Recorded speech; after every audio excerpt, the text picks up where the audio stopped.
오늘 하나님의 말씀 사무엘상 26장 23절에서 25절입니다. 한 목소리로 같이 읽겠습니다. 시작. 여호와께서 사람에게 그의 공의와 신실을 따라 갚으시리니 이는 여호와께서 오늘 왕을 내 손에 넘기셨으되 나는 손을 들어 여호와의 기름 부음을 받은 자 치기를 원하지 아니하였음이니이다. 오늘 왕의 생명을 내가 중히 여긴 것 같이 내 생명을 여호와께서 중히 여기셔서 모든 환난에서 나를 구하여 내시기를 바라나이다 아니라. 사울이 다윗에게 이르되 내 아들 다윗아 내게 복이 있을지어로다. 내가 큰 일을 행하겠고 반드시 승리를 얻으리라 하니라. 다윗은 자기 길로 가고 사울은 자기 곳으로 돌아가니라. 아멘. 이 장면은 뭐 다 인용하면 좋겠는데 시간 관계상 짧게 그냥 땄고요. 이 장면은 사울이 다윗을 쫓아가서 죽이려고 늘 쫓아다녔잖아요. 그때 자고 있는 막사에 가서 이제 다윗이 창을 가지고 나와서 나중에 멀리서 쫓아오면 도망갈 만한 거리에서 이제 사울을 불러서 얘기하는 장면 중입니다.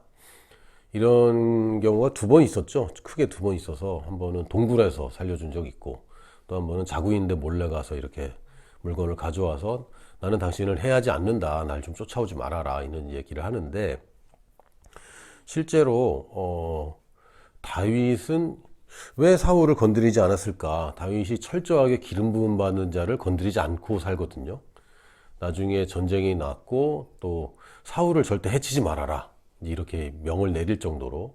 그리고 거짓말로 사실은 다른 사람이 죽였 사울이 자살을 했는데 마지막에 그 임종을 지켜본 사람이 자기가 사울을 죽였다고 이렇게 했더니 다윗이 그 사람 가만두지 않죠.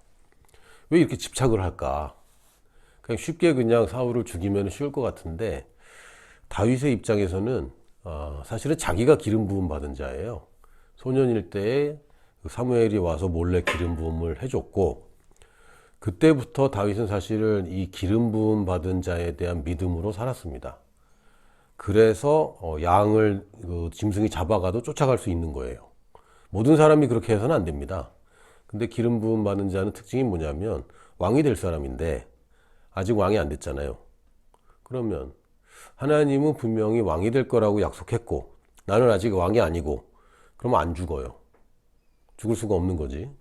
마치 아브라함에게 아들을 주셨는데 아들을 통해서 큰 민족을 이루겠다 했고 그런데 아직 아들이 결혼도 안 했는데 죽여라 그랬으면 아브라함의 논리는 약속은 분명하니까 내가 지금 이삭을 죽여도 하나님이 살리는구나. 아주 엉뚱하지만 하나님에 대한 신뢰가 굉장했던 그런 믿음이었습니다. 다윗도 자기가 기름 부음을 받았기 때문에 왕이 된다는 그런 예언을 받았기 때문에 분명히 자기가 왕이 될 걸 알았고 그래서 왕이 안 될 것 같은 그런 위기의 상황에서도 절대로 겁내질 않고 골리앗 같은 경우도 별거 아닌 거죠. 왜냐하면 우리는 가끔 걱정을 해요. 내가 하나님이 인도를 안 받고 이거 벌린 거 아닌가? 이런 걱정 사실 들거든요.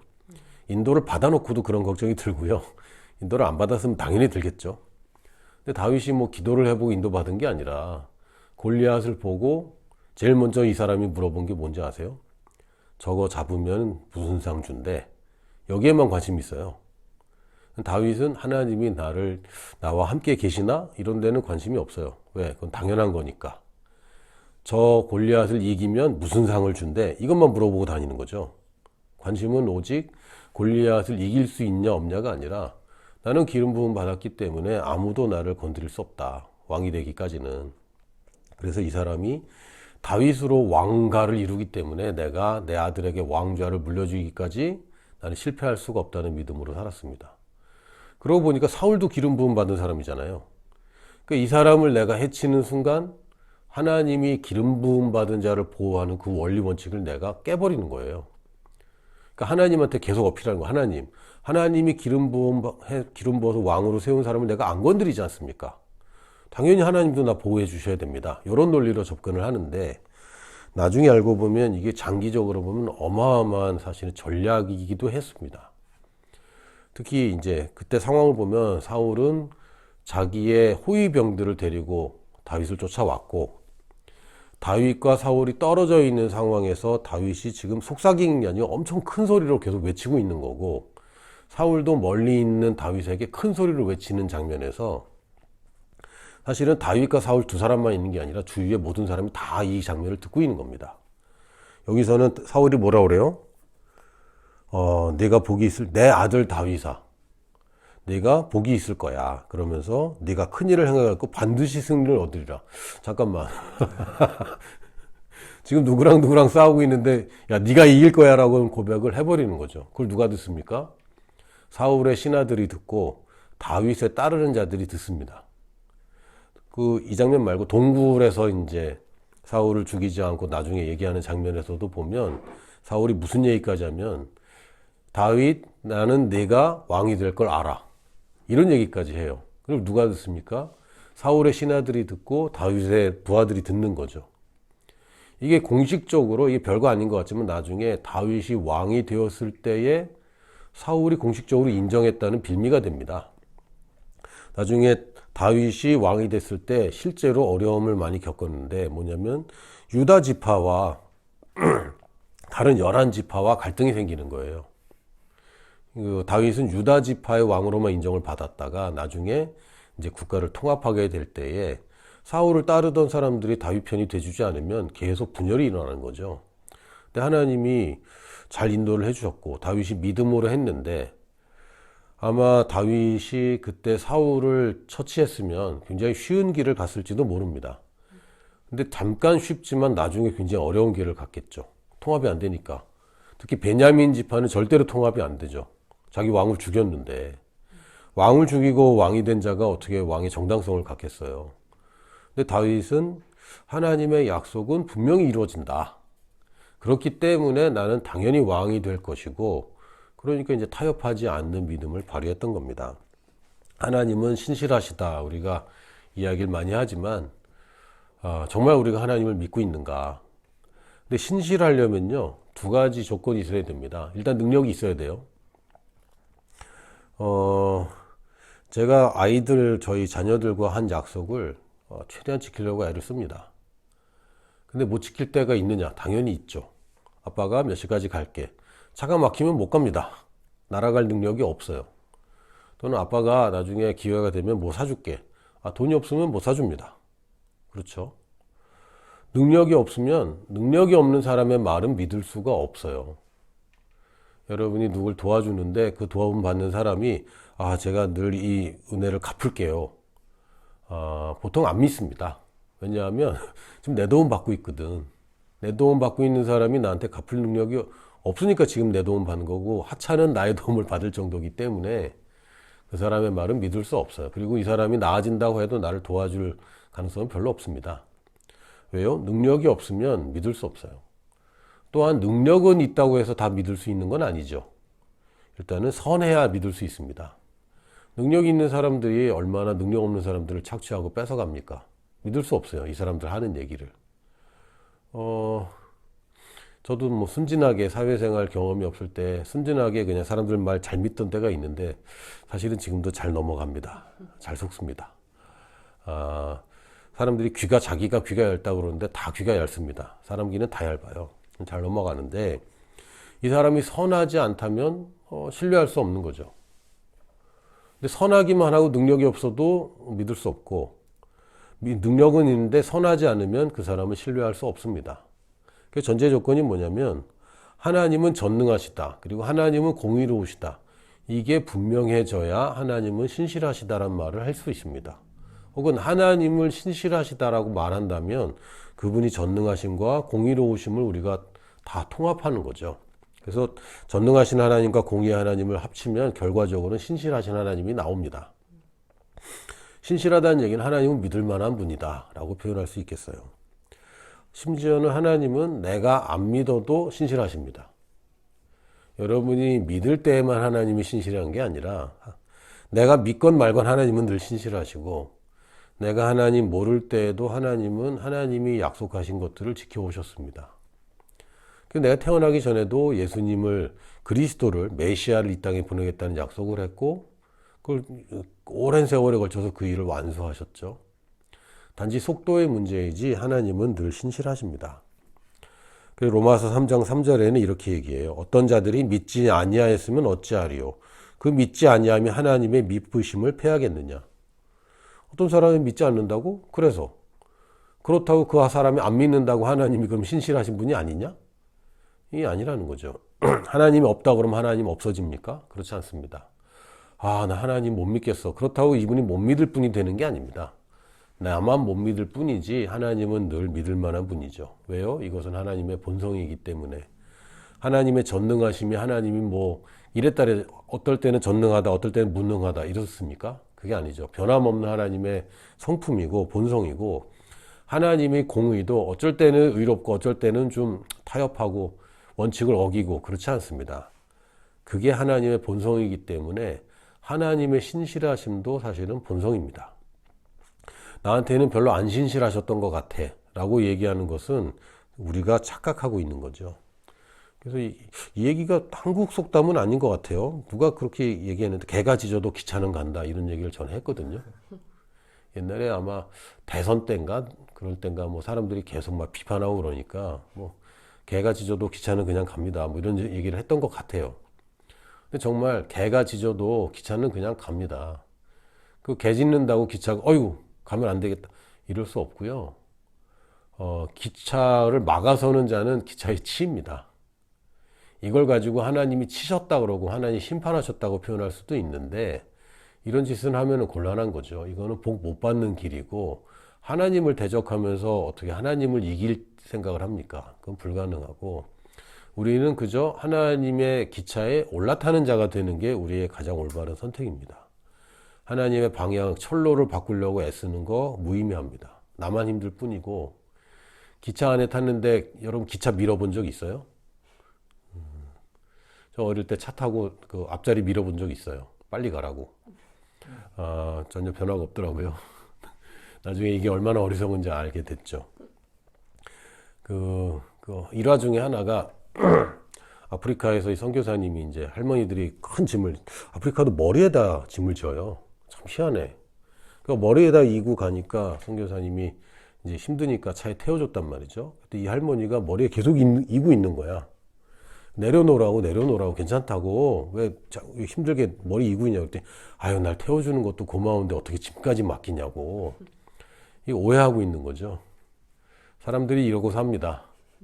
기차에 탔는데 하나님은 신실하시다고 하면서 염려하고 걱정하고 수고하고 무거운 짐을 여전히 지고 있는 거죠. 이거는 어리석은 겁니다. 미련한 것이고 이거는 착한 게 절대 아니에요. 이거는 미련한 겁니다. 여러분이 하나님은 신실하시다 하면 신실하다고 하는데 염려하는 부분이 있다면 사실은 신실하다는 고백이 아직 완전하지 않은 거예요. 내가 뭘 걱정하고 있는가? 그 걱정을 주께 맡겨버리시고 다시는 찾아가지 마십시오. 누가 그러더라고요. 교회 예배당에 보면 예배 시간에는 다 짐을 내려놓고 있다가 사람들이 다 찾아가서 내려놓은 짐이 아무것도 없대요. 하나님 예배 드릴 때는 그렇지 다 내려놨다가 예배가 끝나는 순간 사실은 예배 끝나갈 그쯤이 되면 다 걱정거리를 다시 다 바리바리 다 쌉니다. 하나님은 내가 믿건 안 믿건 말씀을 이루고 계십니다. 그러므로 그 말씀이 이루어지는 방향에 서는 것이 축복이고요. 이거를 알고도 복받은 자들이 있고 모르고도 복받은 자들이 있습니다. 성경에 되게 희한한 사람 이름이 나옵니다. 그 예수님이 골고다 언덕을 올라가실 때 십자가를 지고 올라갈 때 그 넘어지고 기력을 완전히 100% 다 소진하셔서 다른 사람을 불러다가 이 십자가를 지라고 시키죠. 그 이름 뭐였지? 갑자기 생각이 안 나네. 이러면 이제 곤란해지는데. 그 사람이 있어요. 시몬 뭐였지? 제가 좀 피곤해서 지금 이거 유튜브로 들으시는 독자들은 제 몰골을 잘 모르시니까 제가 좀 피곤해서 생각이 안 날 수도 있습니다. 뭐 찾아주실 것 같고요. 그 사람은 얼떨결에 예수님 믿는 사람도 아니고 그냥 얼떨결에 로마 병사가 지목해서 너 예수님 대신 너 이 사람 대신 십자가 좀 지고 올라가 이래서 그냥 예수님의 대신 십자가를 진 너무 부럽지 않아요? 내가 감히 예수님을 도왔다. 이거 대단한 거 아닙니까? 예수님이 가장 약할 때 누군가의 도움이 필요할 때 내가 딱 나타나서 딱 그 도와준 이 사람은 모르고 그랬는데 이 사람이 나중에 성경에 등장하지는 않습니다. 근데 이 사람 아들들이 성경에 이름이 나와요. 바울이 편지 쓸 때 이 사람들에게 문안하라고 이 사람 아들들의 이름이 나옵니다. 이 사람이 그 이후에 어떻게 됐을까? 모호하죠. 성경에 얘기하고 있지 않은데 이 아들들은 제자가 됐어요. 이 복음도 모르고 뭐 했던 사람인데 그냥 언덕결에 이제 올라탄 거죠.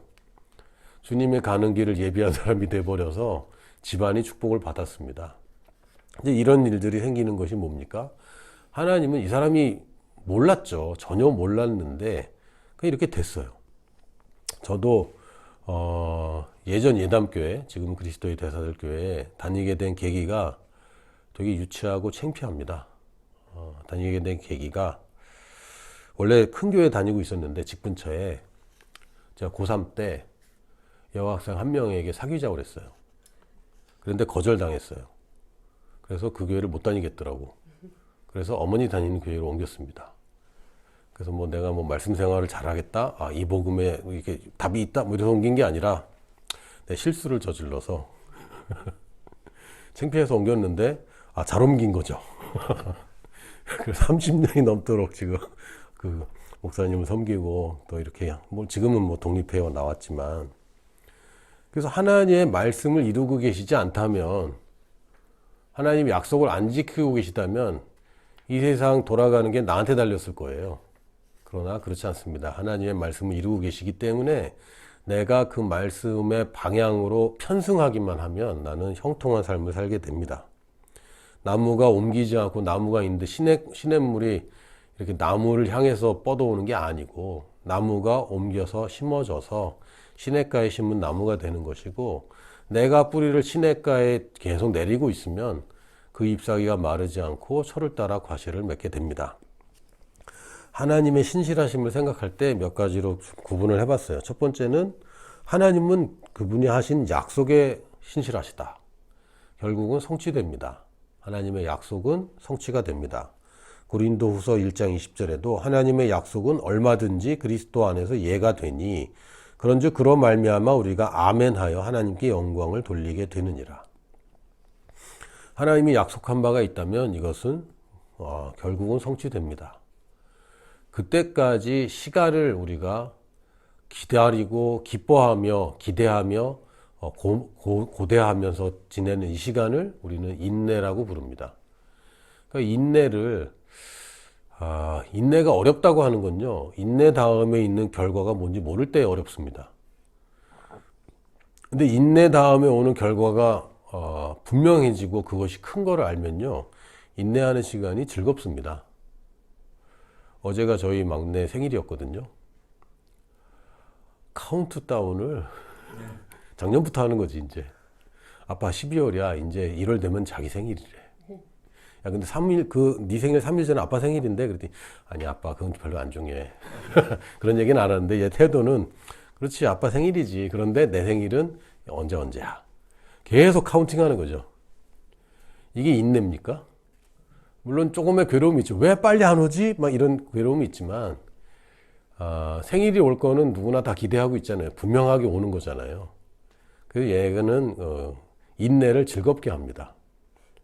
그날 언니가 선물 준다고 그랬어. 아빠, 엄마랑 여행 가기로 했어. 아빠 어디로 가지?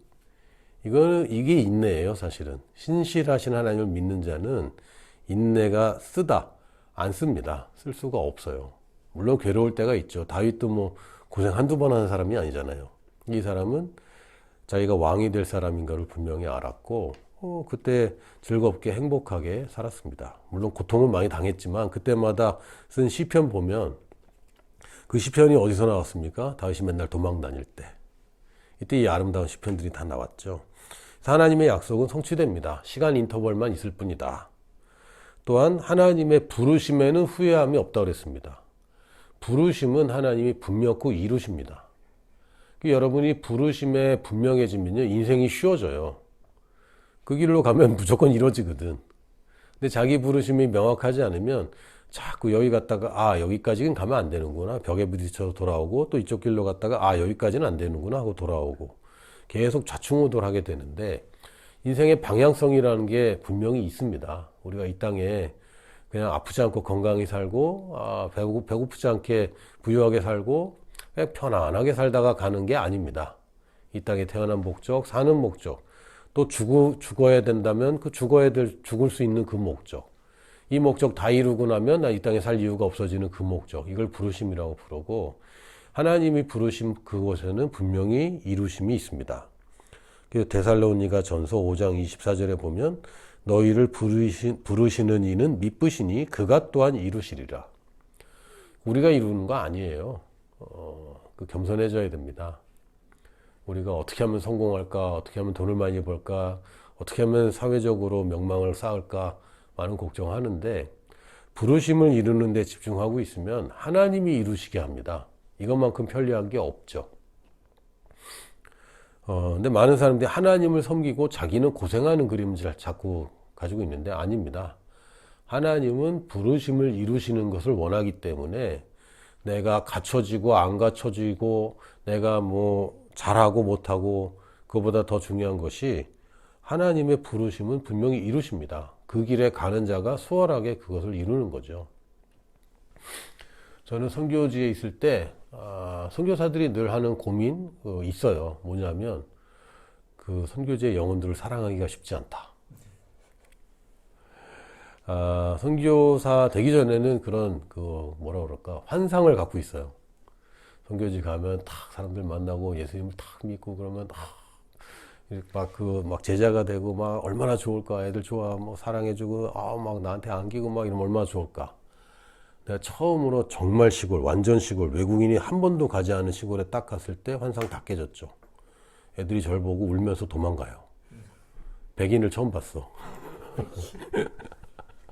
걔네들한테 내가 백인인데 안경 낀 사람도 거의 없을 뿐만 아니라 외국인을 처음 본 거예요. 그러니까 애들이 울면서, 나를 보고 울면서 도망가는 애는 처음 봤다, 나도. 나름 상처받았어요.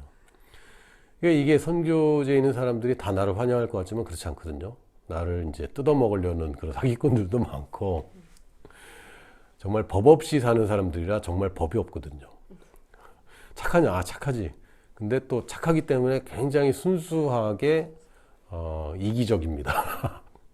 그러니까 예의가 없고, 막 너무 스트레스 받는 거죠. 그러면서 또 막 스트레스 받다가 하면 미워하다가 또, 내가 선교사인데 사랑하러 왔는데 왜 이렇게 미워할까? 이런 고민을 계속 맴도는 거예요. 계속.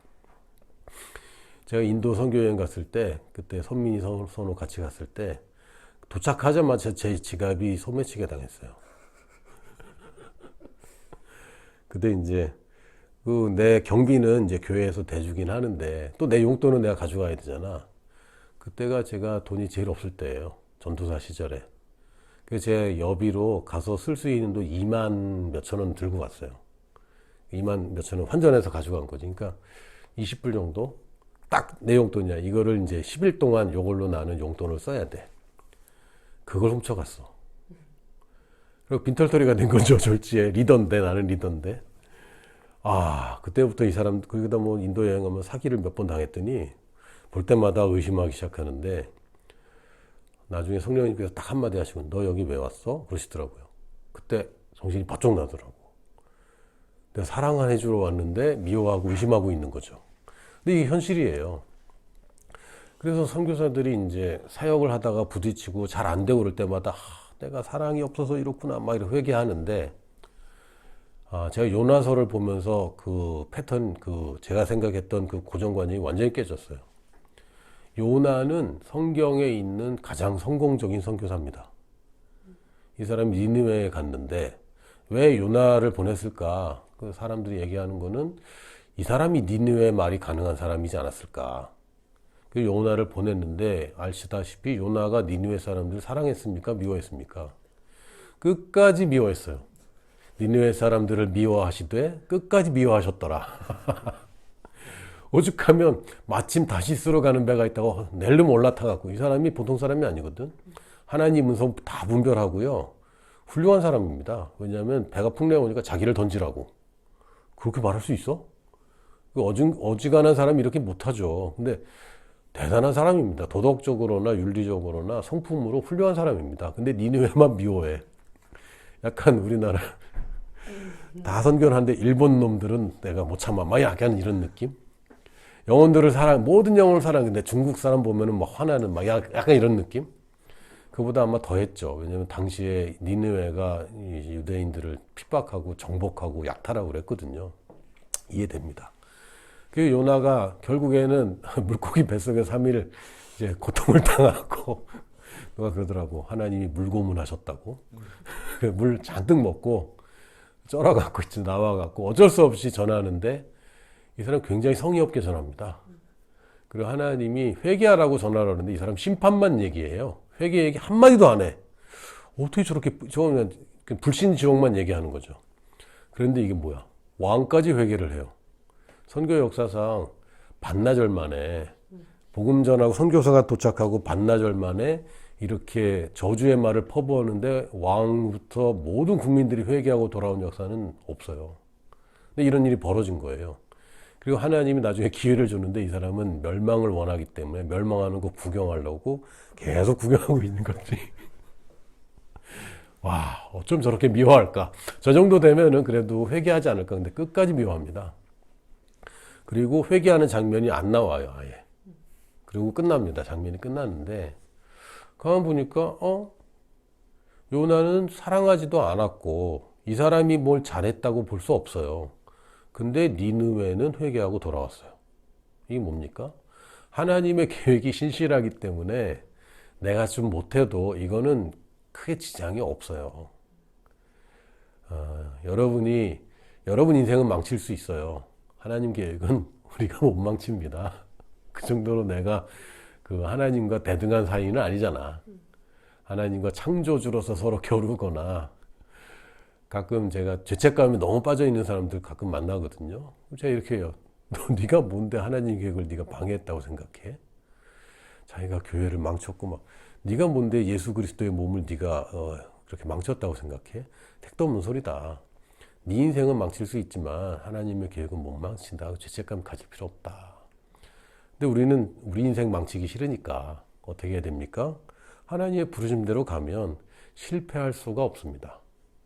요나가 실패할 수 있을까요? 없어요. 요나는 실패할 수 없어요. 실패는 뭡니까? 자기 인생에 대해서 실패할 수 있을 뿐이죠. 그렇게 대단한 업적을 이루고도 성경에서 이거를 사람들이 요나에 대해서 부정적인 시각으로 보기 때문에 그 업적도 과소평가하지 업적만 보면 대단합니다. 예수님이 복음 전할 때 이런 일 없었거든요. 예수님이 복음 전할 때 로마 황제가 회개했다 이런 거 없잖아. 요나는 했단 말이에요. 업적으로 보면 사상 최고인데 근데 요나는 칭찬받지는 못하죠. 근데 우리는 이런 일을 하고 싶지 않은 거예요. 하나님이 나를 무조건 쓰신다. 그런데 나는 쓰임받고 버림받고 싶지 않아. 칭찬 안 받고 혼나고 싶지 않아. 그래서 우리가 부르심을 자의대로 어떻게든 부르심을 쫓아갈까 하는 겁니다. 그리고 세 번째는 하나님을 존중하기만 하면 무조건 보호하실 뿐만 아니라 인도하신다. 그러니까 하나님이 날 인도해야 할까 말까 이거 걱정할 필요가 없어요. 단지 내가 하나님을 존중하느냐, 말씀을 존중하느냐, 성령님을 인정하고 존중하느냐, 존중하면 무조건 인도받습니다. 이게 정해진 거기 때문에. 심지어는 내가 말을 안 듣더라도 성령님은 계속해서 인도를 하고 계십니다. 내가 무시하는 것 뿐이죠. 내가 주파수를 맞추지 않았기 때문이지 지금도 라디오 DJ는 계속 말하고 있잖아요. 지금도 하고 있단 말이지. 계속 말하고 성령님 말하는 거 좋아하시는 분이더라고요. 계속 말하고 있고 방송국은 여전히 전파를 쏘고 있는데 문제는 내가 주파수를 안 맞췄을 뿐입니다. 그래서 하나님 인도하여 주시옵소서. 무슨 얘기인지는 알겠는데 사실은 그 핀트는 어긋났어요. 하나님이 인도해 달라고 얘기하는 건 전제가 하나님 인도 안 할 수도 있다는 거 전제 조건 아닙니까? 그거 아닙니다. 하나님 인도해 주셔서 감사합니다. 내가 주님을 존중하고 주님을 높여드립니다. 이렇게 접근을 하는 게 맞습니다. 그래서 데살로니가 후서 3장 3절에도 신실하심을 얘기하면서 주는 미쁘다는 말이 신실하다는 뜻이죠. 믿을만하다. 너희를 굳건하게 하시고 악한 자에게서 지키시리라. 이건 하나님의 신실한 영역이야. 너를 지켜주고 인도해 주는 건 네가 잘해서 인도받고 못 받고가 아니고 보호받고 못 받고가 아니라 이건 하나님은 신실함의 영역이다. 또한 요한일서 1장 9절에 보니까 만일 우리가 우리 죄를 자백하면 그는 미쁘시고 의로우사 우리 죄를 사하시며 우리를 모든 불의에서 깨끗하게 하실 것이요. 회개하면 용서받는다. 이것도 하나님의 신실하심의 영역입니다. 그러니까 하나님한테 가서 제발 용서해 달라고 이렇게 말하는 거는요, 하나님의 신실하심에 대해서 우리가 착각하고 있는 겁니다. 하나님은 마치 자동 판매기처럼, 이렇게 얘기하면 좀 싫어하실 분들이 계시는데, 자판기에서 누르면 이게 나오는 것처럼 그것보다 훨씬 더 정확하고 분명하게 내가 회개하면 무조건 용서받습니다. 그 전에는, 예수님 전에는 그렇지 않았어요. 그러나 예수님의 십자가와 부활 이후에는 회개만 하면, 돌이키기만 하면 무조건 용서받습니다. 그래서 이런 죄도 용서받나요? 막 이런 분들이 있으면요, 제가 얘기해요. 당신 죄가 예수님 피보다 강하냐? 예수님의 피로 안 씻어질 죄라도 지었냐? 당신이 그렇게 높은 급이냐? 아니다. 하나님이랑 저랑 나이 차이가 꽤 되거든요. 큰애가 실수하면 좀 혼나요. 막내가 실수하면 안 혼나요. 참 똑같이 사랑해줘야 되는데, 그렇다고 동등하게 해주려면 나이도 고려해야 되잖아요. 막내가 뭘 못하고 그러면 뭐 그럴 수 있는 거야. 근데 하나님 보시기에 나는 진짜 막내 중에 막내, 현존하는 최고 막내들 아닙니까? 역사상 가장 나이 어린 자들인데, 근데 하나님 앞에서 실수했다고 막 부끄러워한 거, 그거 하나님이 기뻐하시는 거 아닙니다. 그 애들이 올해도 여김없이 이제 막내는 제 생일에 이제 그림을 그려줬어요. 늘 그림을 그려줍니다. 근데 거기에 이상하게 그래서 미안해요. 꼭 이런 거 써. 그리고 애들이 엄마한테 편지 쓴 거, 엄마 미안해요. 근데 쓸 내용이 별로 없으니까 글씨를 못 써서 미안해. 이런 얘기 자꾸 하는데 별로 부모 입장에서는 별로 달갑지 않아요. 여러분이 뭐 잘못했고 좋은 겁니다. 그러나 하나님은 죄에 집중하지 않습니다. 죄는 없애버리는 게 목적인데 그걸 자꾸 왜 부각시켜? 그게 아니라 돌이키는 게 목적이고요. 우리가 회개하기만 하면 하나님은 무조건 용서하십니다. 이것도 신실함의 영역이기 때문에 약속이 성취될까? 이거는 의심하는 게 하나님을 불편하게 만드는 거고요. 나의 이게 부르심이 맞는가? 부르심이 분명히 이루어질까? 내가 하나님의 인도를 받을 수 있을까? 내가 용서받았는가? 이런 모든 영역들이 사실은 하나님의 신실함 영역인데 그것을 자꾸 의심하는 것은 불필요한 일입니다. 야고보서 1장 17절에 보면 온갖 좋은 은사와 온전한 선물이, 너무 좋아. 이런 온갖, 모두 막 이런 말만 나오면 저는 굉장히 좋아요. 온갖 좋은 은사와 온전한 선물이 다 위로부터 빛들이 아버지께로부터 내려오나니 그는 변함도 없으시고 회전하는 그림자도 없으시니라. 야고보가 이 천체의 움직임에 관심이 있었나 봐요. 회전하는 그림자라니. 이런 표현은 사실 한국적인 표현은 없습니다. 변함이 없어. 어느 정도 회전하는 그림자가 없을 정도로. 그러니까 만물이 저 바위는 천년이 지나도 저기 계속 있겠구나. 이게 이제 동양적인 사고인데, 이 야고보는 무슨 얘기냐면, 저 바위는 안 변하는데, 근데 그림자는 변하잖아. 그림자가 회전하지 않냐. 세상에 안 변하는 게 뭐가 있냐 도대체. 근데 하나님은 안 변하신다. 어떻게 이런 표현이. 이과 출신인 저희가 볼 때는 굉장히 마음에 드는 표현 중에 하나입니다. 천체 물리학에 살짝 접근하는. 그래서 하나님은 변함이 없으시기 때문에 하나님의 패턴도 변함이 없습니다. 그래서 우리가 구약과 신약 우리가 읽어두면 좋은 것이, 하나님이 사람들과 어떤 관계를 가지셨고 어떤 패턴으로 하셨는가를 잘 알면요, 실패할 방법이 없어요. 잘 될 수밖에 없습니다. 성경의 하나님과 지금 이 시대의 하나님과 다른 분이 아니에요. 단지 구약에 있으면 구약의 하나님과 만나고 있는 그 사람들이 다른 사람들이고, 사복음서에서 예수님을 만나는 사람들과 우리가 다른 사람들일 뿐입니다. 하나님은 변함이 없어요. 서신서에서 하나님과 관계를 맺고 있는 그 사람의 위치가 바로 우리의 위치인데, 하나님은 절대로 변함이 없습니다. 그래서 하나님이 원하는 사람이 누구냐면요, 충성된 사람입니다. 하나님은 신실한데 문제는 우리가 신실하지 못하기 때문에 이 세상 고통들을 혼자 다 짊어지고 있는 거죠. 하나님은 신실하신데 우리가 신실하지 못하면 하나님 마음 아프신 거예요. 그래서 충성된 자를 찾으시는데, 충성된 자를 찾는다고 할 때 우리가 착각하는 부분이 뭐냐면, 하나님이 내 충성을 이렇게 사용하고 내가 뭘 좀 자꾸 드려야 되고 내가 뭘 바쳐야 되고 이렇게 착각합니다. 우리 연말에 한문화 비유 가지고 계속 얘기했었는데, 이 한문화 가져갔다가 한문화 가져온 사람이 그런 패턴, 그런 패러다임을 갖고 있는 거죠.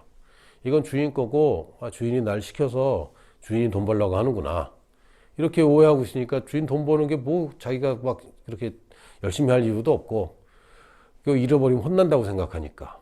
근데 주인의 의도는 뭡니까? 열무나 벌어왔다고 다 너 가져라. 그러니까 우리에게 충성을 원하시는데, 하나님 좋으려고 충성 원하시는 게 아니라 나 잘 되라고 충성을 원하시는 거예요. 나한테 주고 싶어서. 근데 하나님의 신실하심에 자꾸 어긋나면서 하나님의 약속들이 내게 이루어지느냐? 하나님은 이루고 계시는데 나는 그걸 못 받고 있는 거죠.